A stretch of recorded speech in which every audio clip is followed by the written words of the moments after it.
Assalamualaikum warahmatullahi wabarakatuh. Alhamdulillah, wa bihi nasta'inu ala umuri dunya wa din, wassalatu wassalamu ala asyrafil anbiya'i wal mursalin wa ala alihi washabbihi ajmain, amma ba'du. Alhamdulillah, kita bertemu kembali di dalam pertemuan hari ini, di dalam pertemuan semester ini, di dalam mata kuliah Amali Aswaja dengan kode mata kuliah HU03. Mata kuliah ini merupakan mata kuliah lanjutan dari rangkaian mata kuliah pendalaman agama yang sudah ditetapkan oleh pimpinan di Universitas Islam Malang dan menjadi kelanjutan dari mata kuliah yang sudah Anda ambil sebelumnya di semester 1, yaitu Fitrah Beragama dan juga Akidah Aswaja. Nah, di semester ini kita akan membahas terkait dengan mata kuliah Amalia Aswaja, terkait dengan amalia ataupun ritual ibadah yang dilakukan oleh setiap orang muslim yang sesuai dengan ajaran Ahlu Sunnah wal Jamaah. Di dalam mata kuliah ini nanti ada beberapa hal yang akan kita bahas. Di dalam 7 pertemuan nanti akan ada pembahasan terkait dengan syariat Islam, akidah fikih, konsep ibadah, dan juga toharoh, sholat, puasa, dan zakat, dan haji. Di pertemuan pertama kita nanti akan membahas terkait dengan syariat Islam. Syariat itu apa? Cakupan dari syariat itu apa? Dari syariat Islam itu apa? Dan apa tujuan dari syariat Islam? Kita tahu agama Islam diturunkan oleh Allah Subhanahu wa taala kepada Nabi Muhammad, dan lalu apa tujuan dari diturunkannya syariat Islam? Dan nanti kita akan membahas bagaimana pandangan-pandangan para ulama terkait dengan tujuan dan konsep dari yang namanya syariat Islam dan tujuan syariat.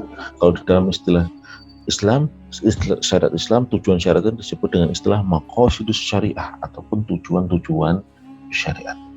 Yang kedua, di minggu kedua kita akan membahas terkait dengan kaidah fikih. Apa sih namanya kaidah fikih? Kaidah fikih adalah sekumpulan kaidah-kaidah yang menggabungkan dari berbagai masalah yang ada, yang nantinya ketika muncul permasalahan baru, Anda sudah bisa menggunakan ataupun Anda bisa berpedoman kepada kaidah fikih yang sudah Anda ketahui. Contoh yang mudah, yang paling sering Anda katakan adalah semua tergantung pada niatnya. Kita sering bilang seperti itu, semua tergantung pada niatnya. Nah, ini berdasarkan kaidah fikih yang disebut dengan al-umuru bimaqasidiha. Segala sesuatu itu dihukumi berdasarkan tujuan dan juga niatnya. Kenapa harus ada niat? Untuk membedakan apakah perbuatan yang kita lakukan atau ibadah yang kita lakukan ini itu untuk apa dan untuk apa. Contoh, kita datang ke masjid pada pukul 7 atau 8 pagi. Kemudian kita sholat 2 rakaat. Nah, sholatnya ini untuk apa? Kalau kita niatnya untuk tahiyatul masjid, maka jatuhnya tahiyatul masjid.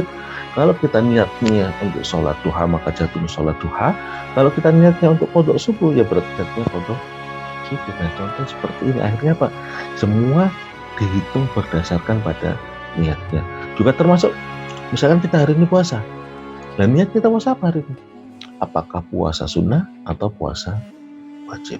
Nah, nanti ada selain dari kaidah al-umur bimaqasidiyah, segala sesuatu bergantung padanya, nanti ada al-yaqinu la yazulu bisak, keyakinan tidak bisa digugurkan karena keraguan. Terus ada al-'ada muhakkamah, adat kebiasaan bisa menjadi suatu hukum. Ad-dararu yuzal, kemudaratan dihilangkan. Nah, ini nanti akan kita bahas di pertemuan kedua. Yang ketiga, kita akan membahas terkait dengan konsep ibadah. Bagaimana konsep ibadah dalam Islam? Bagaimana aturan ibadah di dalam Islam? Apakah ada aturan yang mengatur secara jelas atau ada aturan yang memberikan kebebasan kita dalam ibadah? Nah, nanti di sini ada kaitannya dengan yang mungkin sering kita dengar dengan istilah bid'ah. Kapan suatu ibadah dikatakan bid'ah dan kapan suatu ibadah itu dikatakan sunnah? Nah, nanti kita akan bahas di pertemuan ketiga, termasuk di situ nanti kita akan membahas terkait dengan toharoh.